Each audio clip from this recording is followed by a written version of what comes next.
freedom ring. Here's your SO reporter with a factual picture of the world news as it happens. I was a writer-director of segments of your SO reporter, which pioneered the techniques of TV journalism, then in its infancy. Remember when the Dodger baseball team played at Brooklyn's Ebbets Field before loyal and boisterous fans? Well, the management encouraged the hijinks and one day rewarded each person with a musical instrument, free entry to the game. This is a trumpet. You playing the trumpet long? No, just about a week. Just about a week? Yeah. Just long enough to get under the wire and get into the ball game? Yeah, I started it when I heard that they were going to have this. Is this your trumpet? No, it's not mine. I borrowed it from somebody. Right. When he sees me out here, he doesn't know I'm coming to the ball game. He doesn't know you're coming. No. He's out to see you with his trumpet. Yeah, Get a little I mad think about the whole thing, huh?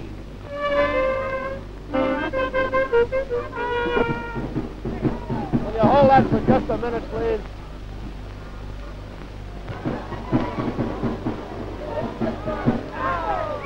This is your SO reporter, Al Morgan, and that's the story of Music Appreciation Night.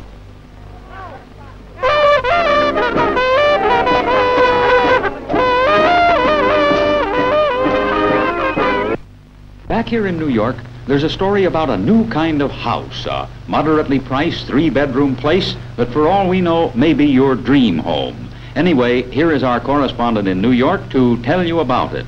I was part of the post-World War II economic boom, which included mass, affordable housing in the suburbs. To ask you the important question, what's the basic idea behind this house? Well, what I try to do, Al, is design a home for the average American family and give them luxury at low cost. Low cost like what? Well, under $12,000. Larry, this house looks to me like the kind of architecture that we usually associate with California. Is that the basic idea behind it? Well, Al, it's quite a bit different, and as we tour the house, I'd like to explain exactly why. Larry, what's this? This looks like a very shallow swimming pool to me. Well, Al, that water is on there purposely, and it's controlled from down below in the storage room. It can be either filled or drained from down below there. And there's about 1 inch of water on this roof, and the purpose is to make it at least 15 degrees cooler in warmer weather. What is this all about? I don't know a thing about it. This heating unit is designed to operate on about $60 a year, we calculate. $60 a year, not a month, $60 a year. 1 year. We'll heat this house at 70 degrees at zero weather. I noticed this picture window over here. You know, one of the things that's always bothered me about a picture window is that they're very pretty and they're very attractive, but you don't get any ventilation with them, do you? Well, just watch, Al. You got a gimmick here that most picture windows don't have? Well, I'll say you have. What's happening here? Insulated glass and disappears right into the floor. I suppose during the summer you can leave it down and you have cross ventilation right from your living room all the way through. Working along with the other window we have in front, we have that cross ventilation right through the entire living room. It makes a 20-foot living room a 32-foot living room 6 months of the year when it's open. And that's the story on luxury living at low cost in New York. And that's your SO report for this week.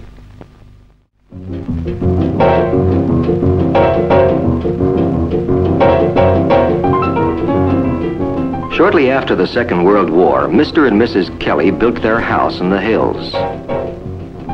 Others soon followed. Yes, sir, we got plenty of space out here. What more could you want? It's just astonishing, isn't it, how fast they build up? Sometimes I wonder where the money's coming from. Well, we're getting paved roads and city sewerage. More than 1 million private homes going up this year, says in the paper.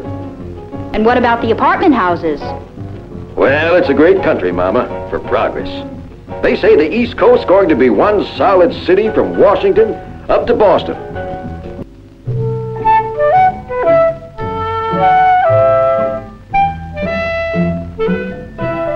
Not all was perfect in this post-war economy. We know this is the richest country in the world. We may not feel rich as individuals, but we do know we live in the midst of riches, surrounded by the richness of growth, of building, of great projects, by the richness of what we discard and replace with something new or better. Most people don't think of consumer goods as wealth. household goods don't look like money. Still, this is wealth, within the reach of most people. I felt very close to the fate of one worker whose story I told on film.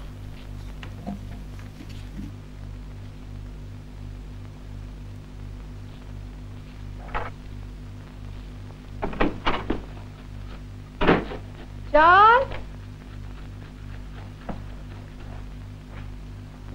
Got any coffee, Doris? Sure, darling. What's the matter? I got the pink slip with my paycheck today.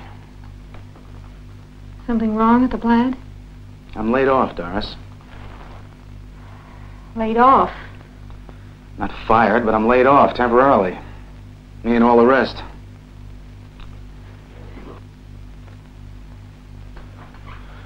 Closing down the plant for a while.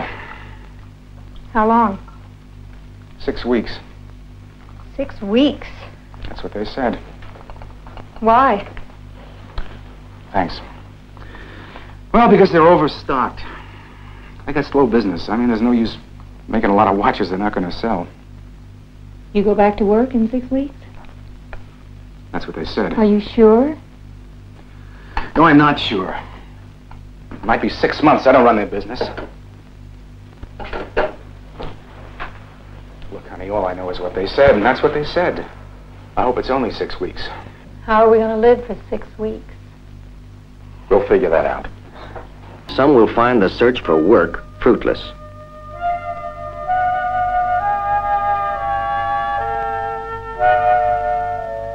Like most Americans, John Sills is at home when he's at work. Prefers even odd jobs to no job at all. Money earned to any kind of benefit payments.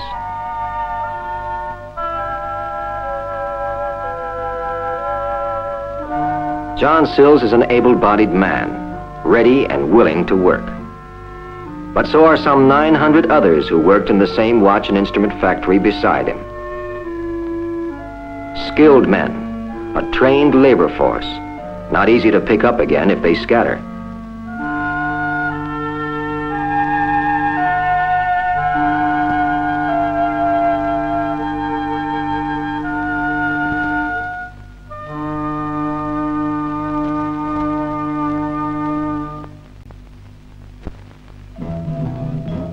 Out of 110 million adult men and women, about 68 million work.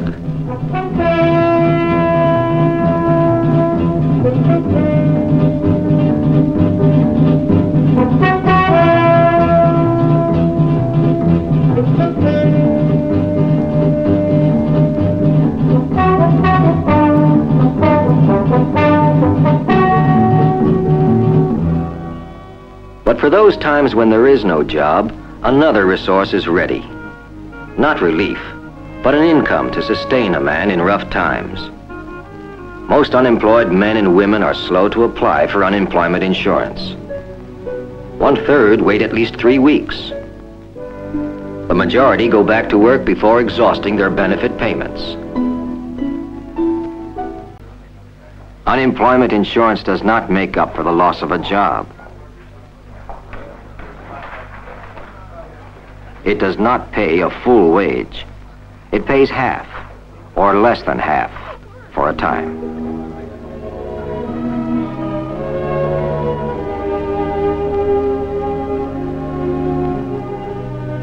Unemployment insurance is sound economics and humane. It meets the needs of an industrial society and of many people in many different circumstances. Each case of possible fraud is investigated, and all states seek specific information from employers, rely heavily on their reports. When claims are valid, as in the case of John Sills, unemployment insurance payments keep a man and his family afloat until there's work again. All right. Thank you, sir. Hi. Hi, honey. Guess what I got? Celery. What else? Carrots. What else? I give up. You're sick of macaroni, aren't you? And macaroni. And beans. What have you got there? Extravagance. Tell me. John, I went over the budget. Budget? What budget? Well, the kids haven't had a good meal since the layoff. And since your insurance money came today, and things aren't quite so rough, I bought us a pot roast.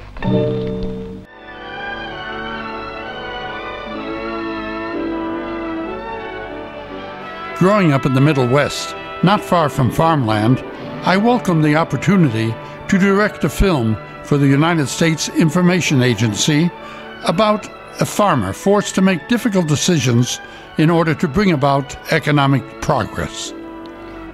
An old farmer, clinging to his ways, a part of the land he had labored on all his life. John Carlson is a man holding fast to the familiar and the traditional. In his eyes, an old horse collar was important and not a thing to be thrown aside. Here at last was an American I felt I knew and understood.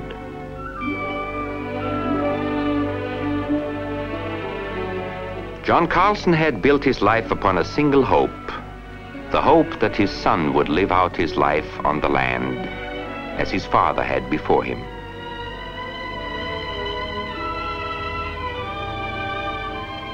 For generations, this is the way it had been, and this is the way it should be, John Carlson believed. He and his ancestors had tackled hard times and good, working with a fervor that made farming a way of life. But his son had different ideas of how the land should be farmed, of the way a farmer should work and live. He had come home from the state agricultural school with new plans. The old way of work from dawn to dark was a thing of the past, young Carlson thought. A man must have time for his family. A man must have time for himself. His father thought he was running the farm as if it were a business, and he the bookkeeper and file clerk. He was borrowing money from the bank to buy machines, breaking down the stone fences and combining one field with another. John Carlson's idea of a farmer was a man working in the soil, not sitting at a desk. Efficiency, competition, these were just words in a book. John Carlson hoped for the best, but he couldn't help feeling doubtful. Who would ever have guessed that the day would come when you could work a farm cheaper with machines than with men?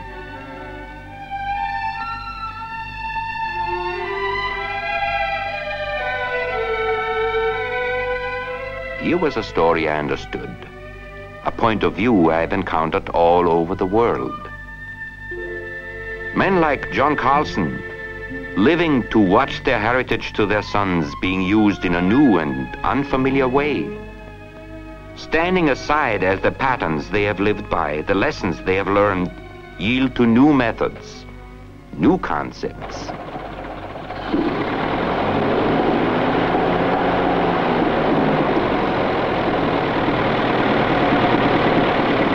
Only one lone draft horse left in the barn where 10 had been before.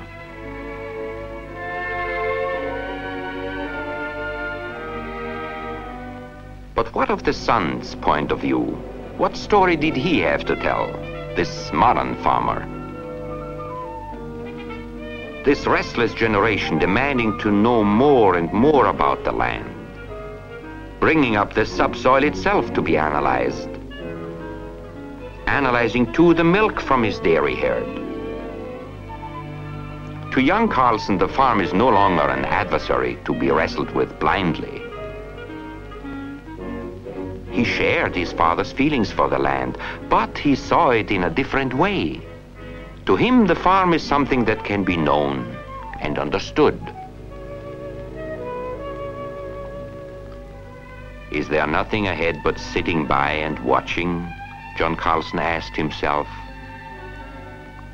The sons have dreams of their own, different dreams. Perhaps it's only right to step aside and let the new generation take over.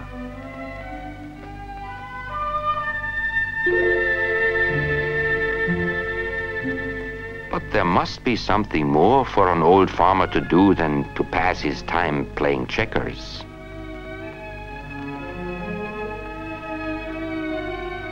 There must be a small army of us by now, Carlson thought. Old farmers, suspicious of the future and puzzled by change. Change that has displaced their muscles with machines, their farming lore with scientific knowledge.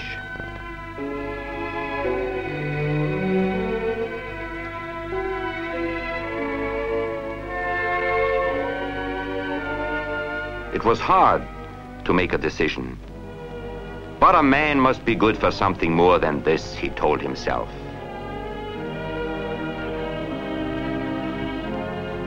Work is the meaning of my life, he decided, even if I have to learn to work in this new way.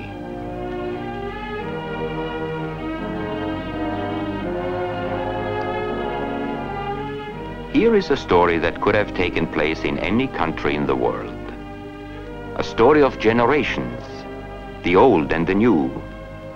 A difference which is timeless and universal. But somehow, there in the bitter February cold, on the hill overlooking their farm, the story of John Carlson and his son had a different ending.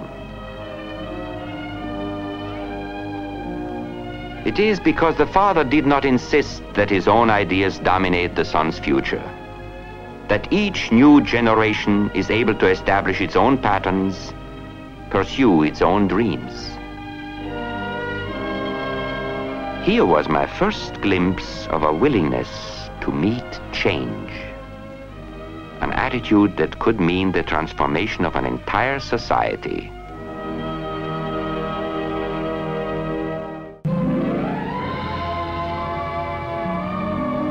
My post-World War II generation was shocked by the possibility of annihilation in the new atomic era. This was the north end of Main Street, its neat red brick wall, its crawling vines. This was the Main Street of people and promises. This was not just another street. This was an idea, a simple and beautiful idea, made up of a lot of little things, real things. Main Street was the smiling, freckled faces of children playing dodgeball in the early morning. It was the worried look of Mrs. Smith, shouting from the window for Johnny to be careful.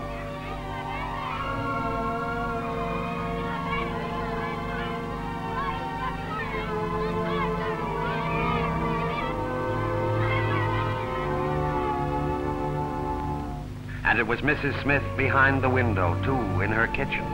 It was a mother taking time out from the dirty dishes left over from breakfast to fish for a book, taking time out to leaf through its pages, past the routine accounts, past the cost of butter, eggs, and milk, taking time out today to think of tomorrow. Main Street was an idea, the idea behind the kitchen window.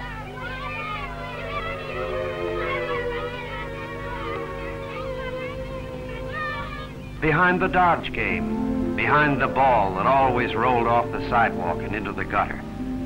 Main Street was Johnny. Johnny, who had found a thin-stemmed flower growing right smack on the corner where everybody could see it. Maybe you noticed it. But did you wonder how in the world it kept alive? It was because Johnny thought that flower, like a beautiful idea, like Main Street, was worth preserving.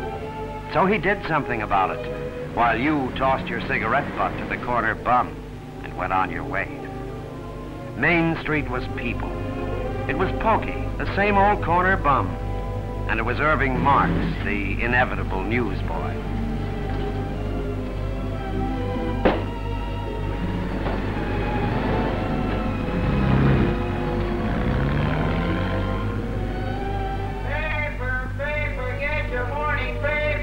It was Mr. Crockett, a businessman, coming down the street, finishing his paper at the same time every morning, dropping it in the same place. Casey's automobile racing downtown. And it was the feet of all of us, pounding the sidewalk, hurrying to work. And it was Sally, who never could quite make that bus, and Pokey smiling at her, making her feel uncomfortable.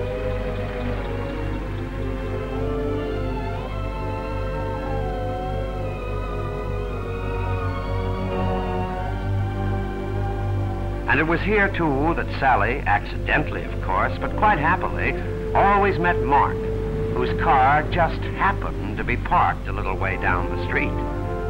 On that early morning, Main Street was a beautiful idea, and it was promises. But you couldn't build a world on promises. You couldn't go on reading a newspaper like Pokey backwards from the inside out. You couldn't ignore the big black hieroglyphics on the front page shouting at you, warning you. You couldn't go on that way, not forever. But that's what you did. You went to the races, placed your fin on the line, and you let the world spin on its merry way. You weren't the only one. People everywhere, content with their worries about money, about entertainment, about unimportant things, kept going on, while the old earth kept turning and turning toward the inevitable. But was it really inevitable? People all over the world, exactly like Pokey, merely glanced casually at the headline, heaved a sigh, and tossed their papers away. What was a headline in a newspaper? There'd be another one tomorrow, wouldn't there? Besides, it was noontime on North Main Street, and there were the groceries to be bought. Perhaps, like Mrs. Smith, you too thought you had plenty of other things to think about. After all, hadn't you taken time out for Johnny's college fund? Hadn't you taken time out to bake some of your special cookies for the kids? After all, you said a woman could only do so much. A dinner just didn't cook itself. That afternoon, the sun shone brightly on Main Street. It cast soft and delicate shadows on the cloistered sidewalk. And to the people on Main Street, the problems of the world, its fear, its hunger, and its strife, were far away, very far away.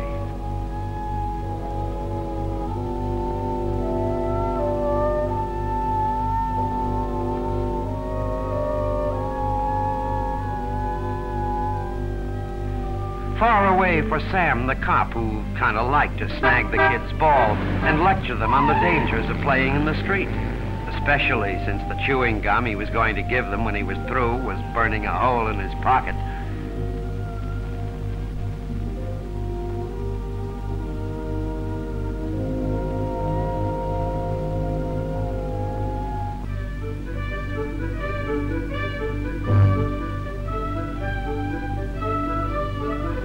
What a wonderful spring afternoon that was, with no problem, except perhaps bumping into a pretty girl like Laura and turning around just in time to see her giving you a second could-be look.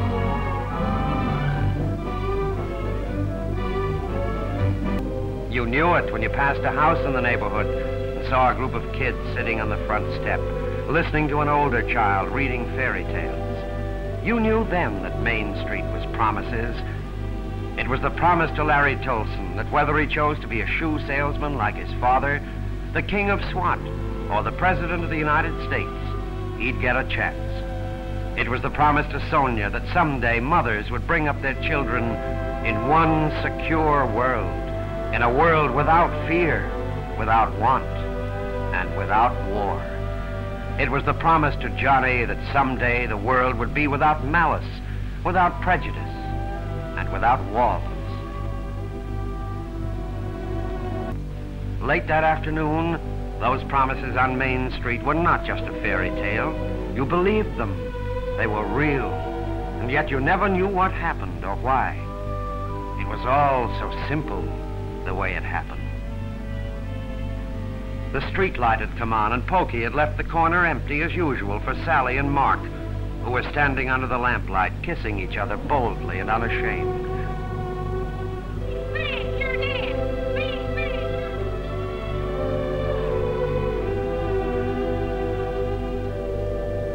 Smiling at the kids who always came to spy on them. Sally and Mark were standing right there like that when it happened. At first, there was only a strange, soft hissing in the night sky.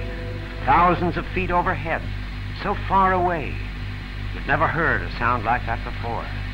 It was an ugly sound. It was a persistent sound, strident, ominous, foreboding. One moment, a hissing in the sky, the next, chaos.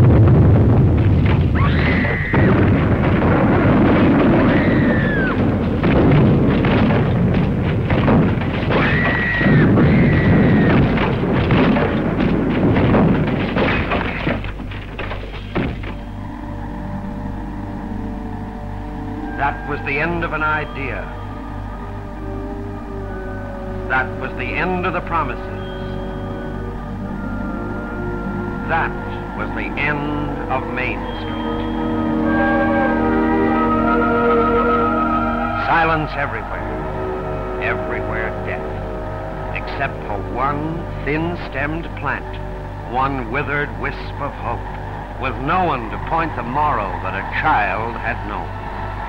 That was the end of Main Street.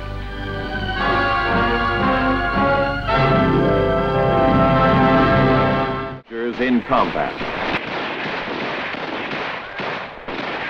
Vietnam is a war that still burns in the collective soul of the United States citizen. The film I directed for the United States Army in that war-torn country covers the non-combat side of a soldier's life. Each member of our armed forces is also an ambassador of goodwill. In this issue of the Army Report.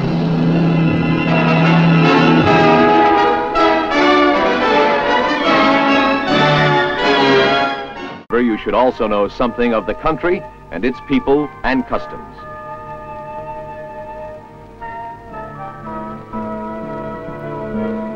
But let's begin where you will begin. Within a few days after your arrival, you'll be assigned to your duty station. The living accommodations, formations, and processing will seem familiar. One of the things you will find different than back in the States is the money system. United States currency must be converted to military pay certificates, or MPC as it is called. You may then exchange your MPC for piastres, the local currency, at a preferential rate through official U.S. Army channels. You will need piastres for your personal use when you have occasion to visit nearby Saigon or other local cities and towns during off-duty hours.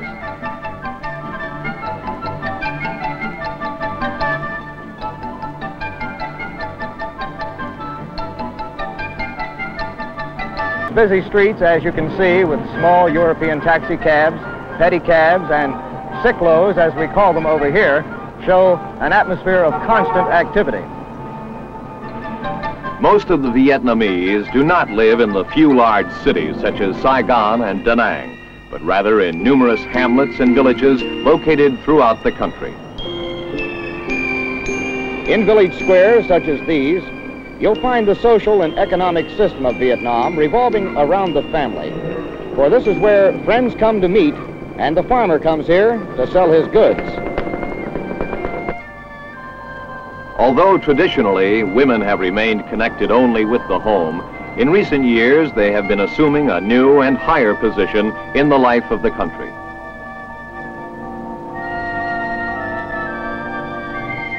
This is a farm in the Delta area, the major rice-producing region of Southeast Asia. The methods of farming are primitive by our standards. However, the soil here is rich and the rice yield plentiful. The main religion of the people is Buddhism, which is represented by a number of different sects, each with its own shades of belief. 10% of the population are Roman Catholics, the largest and strongest of the religious minorities.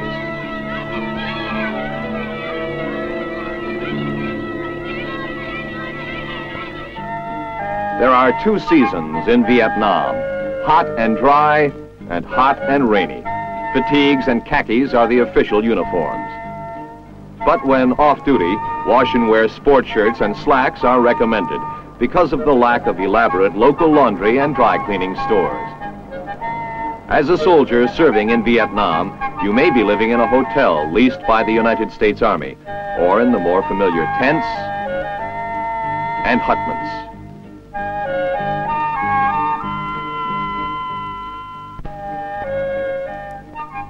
As for local transportation, in addition to your own 2 feet, civilian taxis and pedicabs are to be found in the larger towns.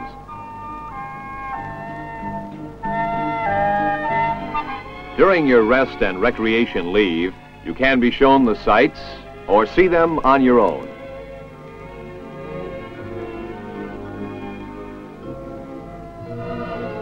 Plus, religious services round out the non-combat side of your duty.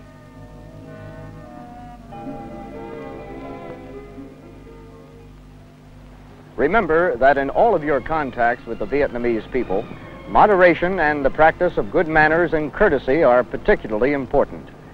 You will best fulfill your duty as a representative of the United States by keeping in mind that you are in a country where dignity, restraint, and politeness are highly regarded by the people. In your relationship with them, keep in mind these simple rules of conduct, which will enable us to strengthen the friendship between our 2 countries, at the same time helping speed military victory together with the upbuilding of the country. Remember, we are special guests. Make no demands and seek no special treatment. Join with the people. Understand their life. Use phrases from their language. And honor their customs and laws. Treat women with politeness and respect. Make personal friends among the Vietnamese soldiers and civilians. Don't attract attention by loud, rude, or unusual behavior. Avoid separating yourself from the people by display of wealth or privilege. So let us reflect honor upon ourselves and our country by being both a good soldier and representative of what America stands for. This is Sergeant Major Don Cosgrove in Vietnam for the Army Reports.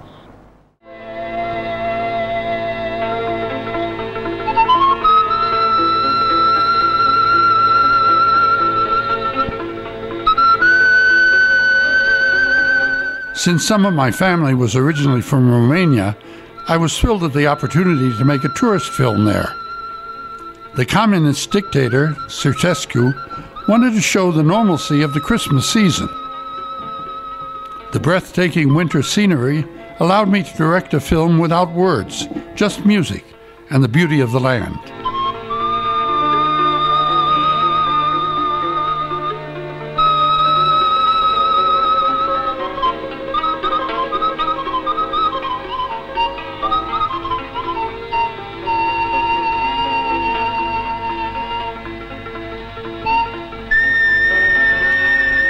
A look at the then ordinary life behind the Iron Curtain.